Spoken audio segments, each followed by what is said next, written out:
It's the boy, Bubba Lutz, coming through. Hella clutch, flawless, can't be touched. It's your boy, Bubba Lutz. Yeah, I need that hot take. I need the truth and everything that is not fake. So tell me. Welcome back, Bubba Bunch, to another edition of the Bubba Lutz Sports Podcast. It is episode 243, and we are previewing the Cowboys versus the Patriots for Sunday afternoon in Week 6. Now, going into the season, I thought this was going to be a lot more competitive on paper going into this game. I was thinking that the Patriots were going to come back to their championship form now with Mac Jones taking over, Bill Belichick having an off 2020 year, and we're going to get back into a good form of seeing this Patriots team dominating on defense and have something better to show for on offense. And then I also was thinking that the Cowboys were not going to be as good as they are right now with all the momentum. 4-1. It's looking really, really good for the Cowboys, and I've been enjoying the ride. I'm keep telling you after every review, after every podcast, that this team is making me enjoy watching them, which I haven't been able to say since 2016. So that's great for me. And I think this is a really good test for the Cowboys because this is more of just beating themselves if they lose this game. Going into this game, the Cowboys are much more talented, much more equipped to win in many different fashions than the Patriots are. I still think Bill Belichick can out-coach Mike McCarthy, but Mike McCarthy over the last 2 weeks or so, I think has been doing a better job of managing, of doing his job, not making bad calls or bad decisions like he has in previous weeks. And I think Kellen Moore is just on fire right now with his play calling. So this Cowboys team is red hot. Is this a heat check? Is this the game to where they kind of come back to planet Earth and they say, oh, okay, the Patriots are a talented team. They're well coached. This was a much needed win for them at this point in their season. They need a desperate win or a good quality win against a good team. And I think the Cowboys are the perfect opponent for them in order to get that. Now, before we get into all the specifics of how this game is going to go down, let's talk about the injury report, the final injury report on Friday. As far as the Cowboys go, very optimistic about a lot of these players. On Thursday, there was some breaking news that Tyron Smith did aggravate that neck. He's had multiple surgeries on it. He's had the issues with it that have kept him out for many, many games throughout the seasons, including his back as well. So it's all spinal, according to Mike Tyson. But Tyron Smith, it was rough. And I think he went out of practice early. He didn't have anything during the morning. I think it happened or occurred during practice on Thursday, and he was placed on the injury report. As far as what I'm hearing right now and what I've read, this one comes from David Hellman. They are very optimistic about Tyron Smith and of Trevon Diggs, who's been dealing with an ankle injury. You saw it over the last few weeks that he's aggravated that throughout the game. He's just tried to keep it warm, try to keep it working a little bit. They had that player management Carolina Panthers game, and it almost blew up in their face. But last week, you could see it, just a little bit of a limp, a little bit of aggravation, just him dealing with the pain. But he says that he's good to go, that he's ready to play on Sunday against the Patriots. As far as some other names, Ezekiel Elliott dealing with some rib issues because he hit that pylon, that little camera that's made out of pure metal, which is very awkward. It's kind of a 1 in a million thing. He should be good. Randy Gregory with a knee issue. Dorrance Armstrong is the only player out in this game, defensive end with an ankle injury. But another one that I want to keep track of, and I hope to see tomorrow, is the starting strong safety for the Dallas Cowboys, Donovan Wilson. We have not seen him at all since week 1. And these safeties have been playing pretty good. I think Jaron Kearse has won him a job. Malik Hooker and DeMonte Casey have stepped up for being cheap options for the Dallas Cowboys. But I want to get Donovan Wilson in here to see what he can bring to the table. And over the next few weeks, we will see Neville Gallimore. We will see DeMarcus Lawrence come back. And they'll get back to their starting healthy defensive lineup. But if they're playing good right now, we'll see what happens when we bring these guys back into the lineup. I think it'll be pretty interesting to watch those guys come back. But it's very good that Tyron Smith is very hopeful for this game, even though he's questionable on the injury report. This was on Friday, so we still had today, Saturday, to really think about it and to evaluate that injury. He's a guy that when you see it on the injury report, that's a game-defining injury. That is a difference maker if he is not on the field. He has gone back to that Pro Bowl form despite all the injuries. He has been quiet, and that's a very good thing for a left tackle for the Dallas Cowboys. That if you don't talk about him, good, because all you want to say is that he's playing great. Let him do his thing.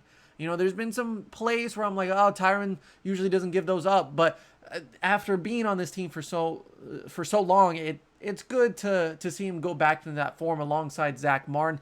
These pinnacles, these foundation guys that we may think are a little bit older and past their prime, but still playing great football. I'm really happy with the play of Tyron Smith. But if he wasn't playing in this game, let's just say hypothetically he doesn't play in this game, then you put in the rookie Ty Nsekhe. And if Jerry Jones talking about Ty Nsekhe on 105.3 The Fan shows you anything about how not confident he is in Ty Nsekhe, I think it goes to show that if you don't know the guy's name and know how to say it properly, you probably don't know much about him.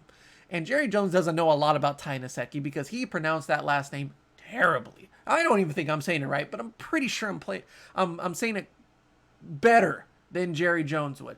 He said Nasai or Nasai, something like that. And that makes me think that Tyron Smith should be on the field. And then you have Taryn Steele for the last time as a starting right tackle, with Lyle Collins coming back after the bye. But it would have been sooner if he didn't bribe the person taking the test. But look, Taryn Steele's been fine.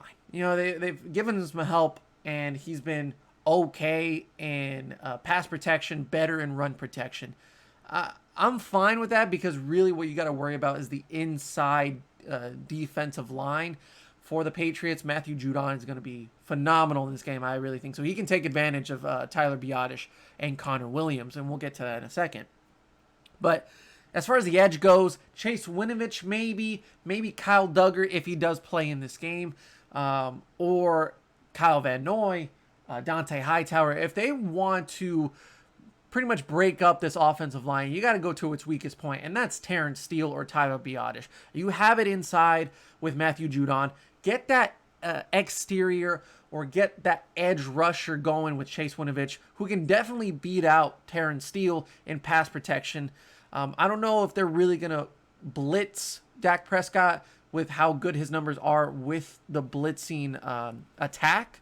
And then he's even better when he doesn't get blitzed. This is a pick your poison for Bill Belichick and this defense.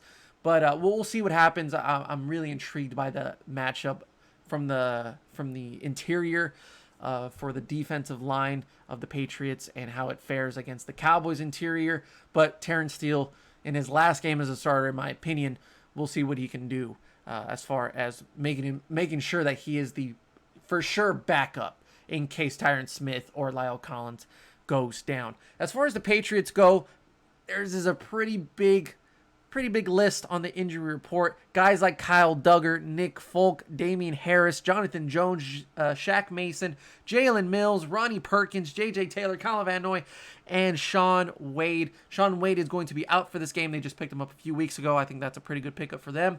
Shaq Mason, they've already had so many issues with this offensive line and their health. They're getting some guys back, but it always seems like another guy goes out, and that's just terrible for Mac Jones because we've seen the issue for so many weeks against even the bad teams for the New England Patriots that they just can't protect the quarterback, give him enough time to throw in the pocket. So it's a lot of quick stuff. Mac Jones is good at that, but I want him to really show off that arm a little bit more, but you can't do that when you have a banged-up offensive line. When you talk about Damian Harris, their only dynamic back really in this offense. They are pretty bad at running the football this year. I think Damian Harris is a good running back, but if you can't give him holes to run through and your just entire offense is pretty basic, it's going to be a rough day for Damian Harris against a improved interior for the Cowboys with Osa Odighizuwa and guys like Carlos Watkins, Brent Urban that have been really good so far in stopping the run. And then you have J.J. Taylor, who's another great back for them, who I think has a lot of potential to be something in the NFL. He's also questionable for this game. Jalen Mills, who used to play for the Philadelphia Eagles, knows this Cowboys offense pretty well. And if you don't have him in this game, I think that actually hurts the Patriots a lot more than having, let's say, Dante Hightower out. Or not Dante Howard, Devin McCourty out. Or any one of these other guys like J.C. Jackson or Kyle Duggar, because Jalen Mills knows the formula because he's seen this offense multiple times in his time with Philadelphia. And for the Cowboys, I think it's a great thing because if you talk about a guy that can possibly stop Amari Cooper, CeeDee Lamb, it's far-fetched for a guy like Jalen Mills. But if he's not on the field, he won't communicate with his other guys saying, this is exactly what they're going to do because I've seen it time and time before. So for him, questionable in this game. That's tough. And then Nick Folk, who has been really the key part to this offense and scoring points, he struggled this year as well. But, in times where they need him the most, he's been there. If he's questionable or if he's banged up, he has a left knee injury and he's been limited in practice all week long, questionable for this game.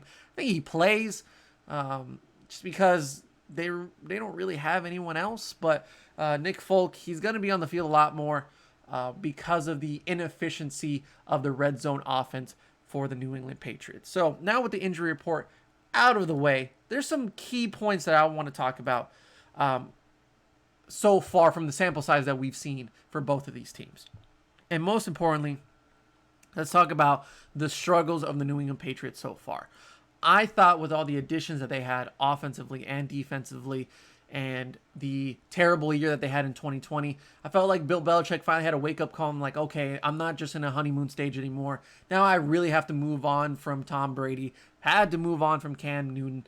And I have a lot of these guys coming back from opt-outs in 2020 due to COVID. Some guys come back like Kyle Van Noy from different teams. And then you make all the acquisitions offensively with like Hunter Henry, Jonnu Smith, and Kendrick Bourne, Nelson, unlike Aguilar. But I'm thinking that this team can put something together. They're not going to be the most explosive offense. They're not going to be the most dynamic offense. But I think their defense can get them plenty of turnovers, more opportunities to score offensively, and that just hasn't occurred whatsoever. Look, Patriots offense ranks close to the bottom in total offense and rushing offense. I just mentioned that Damian Harris, J.J. Taylor, guys like that have not been performing well due to the offensive line not being able to give them anything to show for it. And then you also have James White going out with that season-ending hip injury earlier on in the year. And it just really kind of knocked everything out of place. What I'm starting to see, and I hope that this is a thing that the Patriots can change over the next couple of years. What if Josh McDaniels is just not the right guy for the job anymore? I think whether it's he's looking to move out to go head coach a different team, or he's waiting for his opportunity to take over for Bill Belichick. As these games turn into losses and more we start to see the Patriots struggle, and just it feels like ages ago to where they were winning Super Bowls, it seems more and more likely that Josh McDaniels will take over for Bill Belichick once he retires. I think Bill's kind of checking out a little bit and saying, I've done everything I could. I think, I'm kind of regretting the fact that Tom Brady wasn't appreciated as highly as he should have been, and that's on me. I coached a great team, but it's also a playmaking, a game-changing player like Tom Brady, and we've seen him in Tampa Bay do that. You start to regret that decision of like, maybe it wasn't the best idea to let him go and to go off in those terms. That Buccaneers-Patriots game, for me, it's the best performance that we've seen for the Patriots in over half a year, or a year and a half, excuse me. They showed so much passion and focus in that game, saying that this is the most important game of our year. And it's probably going to be the most important game of their year. With all due respect, the way that it's going, they're not making the playoffs. And really only one team's going to make it out of the AFC East. If they can bounce back with a win here against the Cowboys, I think it really drastically 180s their entire season. Maybe they can get something going. But as far as right now goes, the best performance you've had is against the Buccaneers. And that is really the only thing that's the most impressive thing they've done all year long, because the only wins that they have this year is against the Texans. They barely beat them. Against the Jets, you beat the Jets. Congratulations. 4 out of your 5 interceptions this year on defense was against Zach Wilson. You lose in a heartbreak to the Dolphins. You lose a blowout to the Saints. You lose the heartbreak to the Buccaneers, but you showed great heart and great passion because it's Tom Brady. Maybe you wanted to give the home fans the nice comfort that, since Tom Brady has left, we haven't had much to cheer for, but we had that win. And not having that win really blew out a lot of those guys as far as their energy, as far as what they have left in the season so far. I know we're only like 2 months in, but that's a heartbreak loss. And if you don't win those, it's going to affect you for the rest of the season. And so to not win that game, it's tough. It is tough. But what you've had to show after that, you've had the Texans win where you were trailing for pretty much the entirety of that game. I think it was over 59 minutes that they did not lead in that game. And at the very end, Nick Folk hits that game winner. But before that, you were letting Davis Mills just throw the ball anywhere.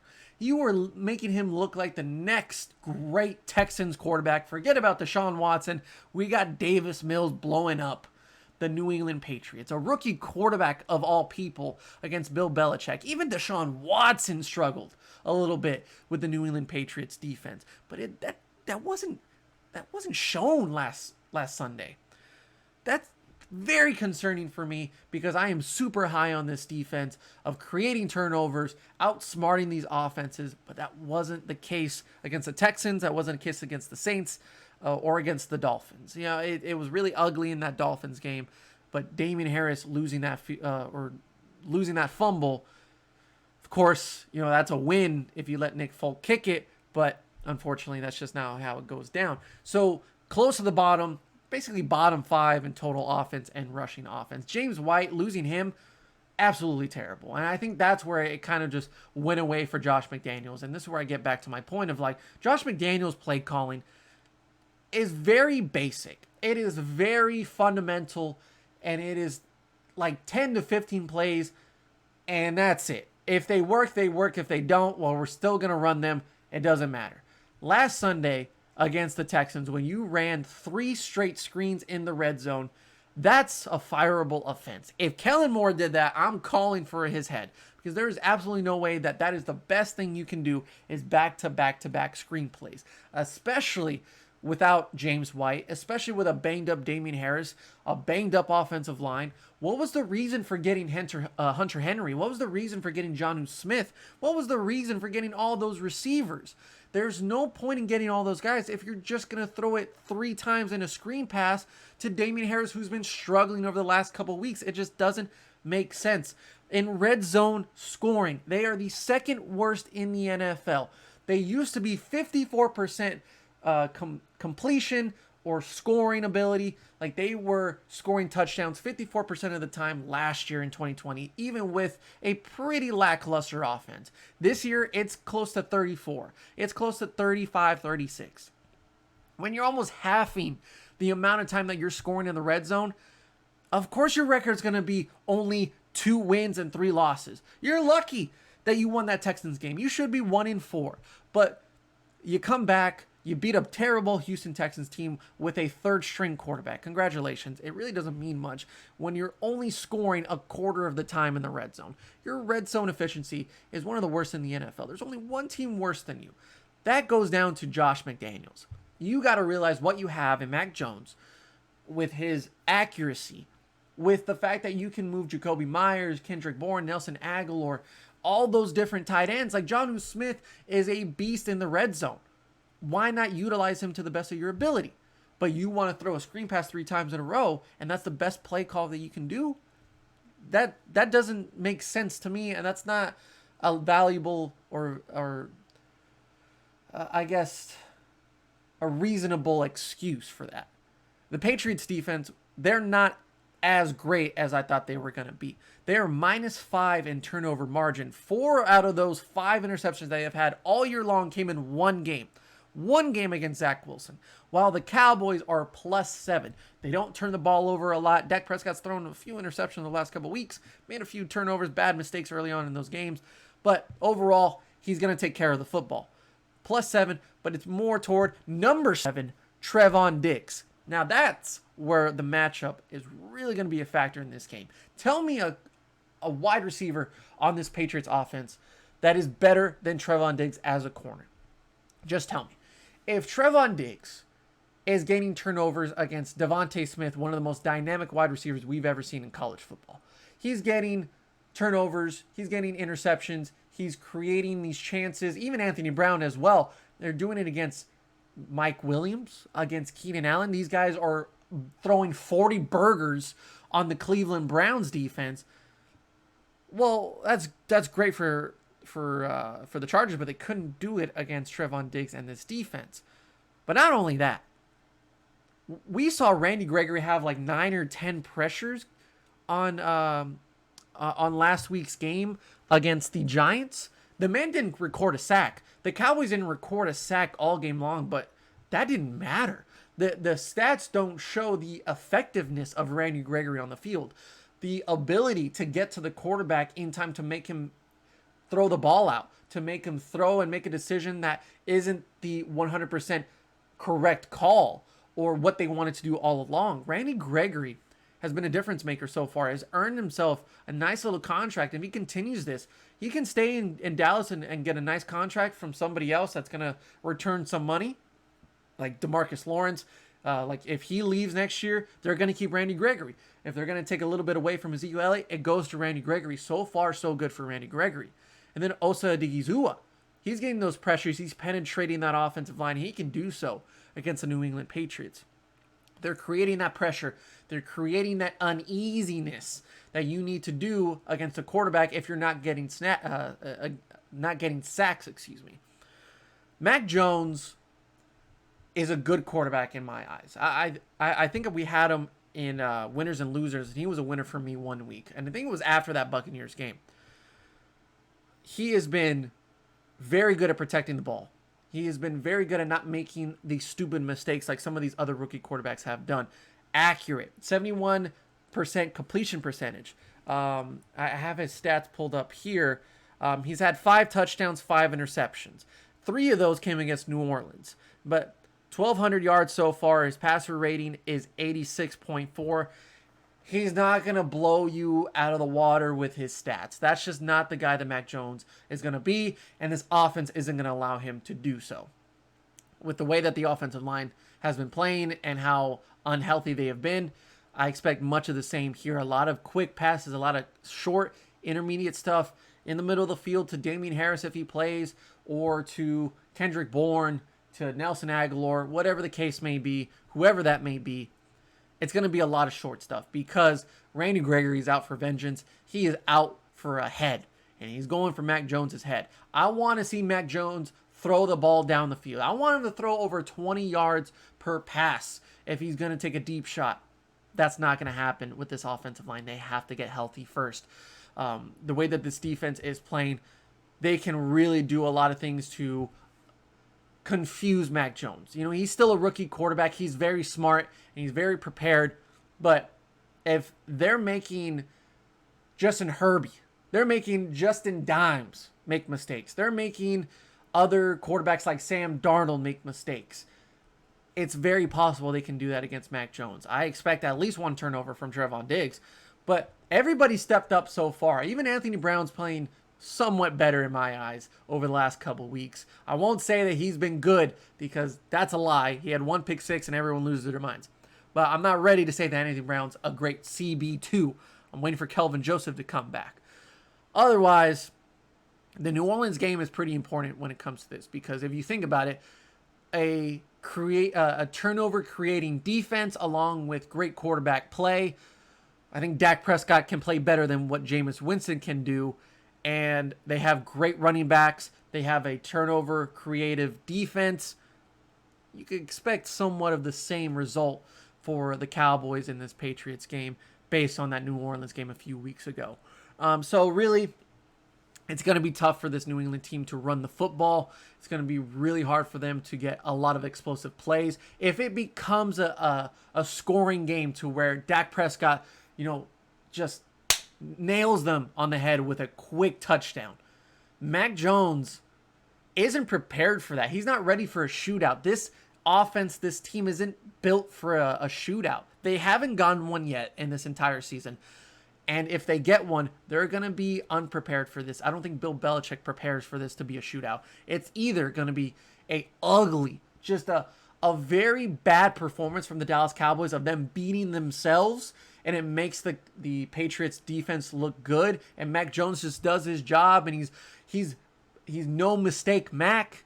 If he's no mistake Mac, then they might have a chance in this football team, but it really comes down to what the Cowboys don't do correctly or what they can't do on the field. If they beat themselves, then there's no reason for the Patriots to not win this football game. It really comes down to that, because the Cowboys just have put themselves in that category now to where the Chiefs, the Bills, if they beat themselves, that's really the only time that you can beat them. But if they're on point, if they are locked in and they are in a rhythm, there's no stopping this offense. They are red hot right now. They can run the football. They can run the damn football. Second best in the NFL, only behind Nick Chubb and Kareem Hunt from the Cleveland Browns. This is the second best dynamic duo of running backs in all of football. You're going to get hit. You're going to get battered by Ezekiel Elliott. You're going to see a lot more of Tony Pollard probably in this game with Ezekiel Elliott banged up. But he can find the outside and just be speedy as all hell. I don't think that the Patriots have anybody other than maybe Kyle Duggar that can keep up with him. I love these guys on defense. I think these young, just hungry defensive players for the Patriots are going to be my favorite to watch over the next couple of years in football. Chase Winovich, Kyle Duggar, guys like that. And I think in other weeks they can really shut down somebody, but it can't be against the Cowboys because they're just too dynamic. They're everything that the Patriots are not offensively. They have so many dynamic players. They have so many playmakers, so many guys that you can rely on, and a quarterback that is willing to take those chances. And when he's locked in, he can do anything he wants on the field. And even when he's blitzed, he can still get the job done, which I don't think Mac Jones can do yet. So overall, the only way the Cowboys lose this football game, like I said, is that they beat themselves. But it's very likely. Think about the history with the Patriots and how bad the Cowboys play against the Patriots. They are just so scared. They are fearing the New England Patriots and that dynasty that they built for so many years. They were afraid to play and make mistakes against Tom Brady, Julian Edelman, and Bill Belichick. That's kind of gone away now, but maybe in the back of their heads, like Mike McCarthy, Dak Prescott, they haven't had the success against the New England Patriots. This is one of the only few teams around the league to where they're like, we just never had their number. And maybe with Mike McCarthy and Dak Prescott, you're going to have those teams where you just don't have their number. The image of the New England Patriots might still be in the minds of Jerry Jones and this organization. So I think that's where the mental game of going into the game thinking that the Patriots are still a good football team, they're still well coached, they might have a chance. So we got to be careful. And now you're doing a lot more just focusing on the small stuff when you should just be doing your own thing. That's where the Cowboys can fall themselves into a deep hole here and dig themselves into a hole, into a loss here. But other than that, if they are playing the same way they've played, and the guys that stay healthy, if Tyron Smith can stay on the field, if guys like that can stay on the field and not get hurt, it's an easy win for the Dallas Cowboys, and they can get to 5-1 before the bye. Other than that, I think we've touched on everything. Since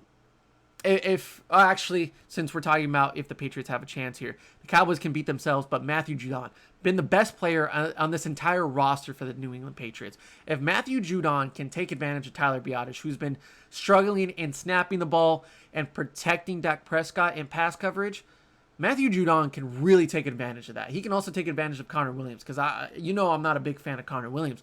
So those are two guys that if you make them confused or get them off their heels, man, oh man, this can be a huge day for Matthew Judon that can disrupt Dak Prescott, can penetrate against the running attack, and get them somewhat in a I guess, in a vibe to where now they have to do something different from what they've had to do all year long. Now they find themselves in a situation they haven't had to find themselves in all year long. And that's a good test for the Cowboys. This is why I think this is one of the crucial games for the Dallas Cowboys. Let's look at their schedule real quick. Because as of right now, they're 4-1. Their only loss is to the Buccaneers, which is a quality loss if you really think about it. If they played again, I think the Cowboys could win that with all the injuries going on in Tampa Bay. But they beat the Chargers before they went on a tear around the AFC. They beat the Eagles decisively, who are pretty bad. The Panthers, who have been really good in the first couple of weeks, but they finally got them off that high of being 3-0. They destroyed the Giants, but they couldn't cover Kadarius Toney. So then they got the Patriots. Then you have the bye week. Then you have Minnesota, Denver, Atlanta, Kansas City, Las Vegas, New Orleans, Washington, New York, Giants, Washington again. Really the toughest game that they will have as of right now isn't until January the 2nd against Arizona, because they are the only undefeated team in all of football. Even the Chiefs game, if you're playing the Chiefs that are as of today, you're winning that football game because the Chiefs aren't the same Chiefs. Cardinals, if you play them, I think the Cardinals win that football game. But if you're playing all the teams how they are right now, everything can change within a few weeks, and everything could be different if the Patriots win this football game. But as of right now, if you win this game against the Patriots and go into that bye, man, oh man, this is a dangerous football team to play midway through the season if you're any opponent of the Dallas Cowboys. This is a huge game for the Patriots. This is I would say, must win, really. If you're really talking about it, it's a must win, because after that, you play the Chargers, you play the Browns, you play the Bills at some point throughout these seasons, and you're not going to win those football games. Those teams are just too damn good to play against. And then you have those easy games against the Jaguars, against the Dolphins, against the Falcons. You're gonna win some of those football games, but if you're trying to make the playoffs, you need confidence. You need a boost. You need the injection. You need the veins. You need the injection in the veins. And you need a win against a quality football team, and that is the Dallas Cowboys right now. If you can beat them, things can change in New England. Play like you did against Tampa, and this is a very hard-fought football game for both of these teams. But if it's ugly, if it's really hard to watch, if you don't want to watch it for 60 minutes, then I think it leads to a Patriots win in my book, because the Cowboys don't usually win those ugly games. They don't usually win those, like, oh, that was terrible. Like, they squeezed that one out. I think the Chargers game was the only one so far where I'm like, oh, God, they sneaked out of that one. But, like, over the last couple of years, the history doesn't go in the favor of the Dallas Cowboys. Hopefully history changes from this point forward for the Dallas Cowboys. I'm excited for this football game. It's always a antsy feeling to play the New England Patriots, because Bill Belichick can play or can outcoach Mike McCarthy. But I think this is more of a Kellen Moore versus Bill Belichick. Think about the hot young mind in Kellen Moore from Boise State against the 69-year-old phenom in Bill Belichick. I'm excited to see it. Thank you guys so much for listening to the Bubba Lutz Sports Podcast. As I pull up my recording, 33 minutes on the board. Oh my God. So great. I hope you like the new artwork made by a beautiful young lady. Jacqueline. If you're watching this or you're listening to this, you're probably not, because you don't like football. You don't like the Cowboys. But thank you. It's beautiful. It's great. But, we have some decor back here other than Logic flipping off the birds. So thank you so much for listening to episode 243 of the Bubba Lutz Sports Podcast. Let's see. I got some video ideas to come out with. But, winners and losers, the review for this game, we got those coming up in the next few days. Enjoy some football, ladies and gentlemen. Enjoy the rest of your Saturday night and early Sunday morning or afternoon before this game starts. Have a blessed weekend. We'll see you next time on the Bubba Lutz Sports Podcast. Yeah, hold on. Tell me who's your top 5 quarterbacks right now, dead or alive, huh? And how much do you care about a ring if the best player got carried by the team? Now, would you lose if it been a better draft pick? And do you cut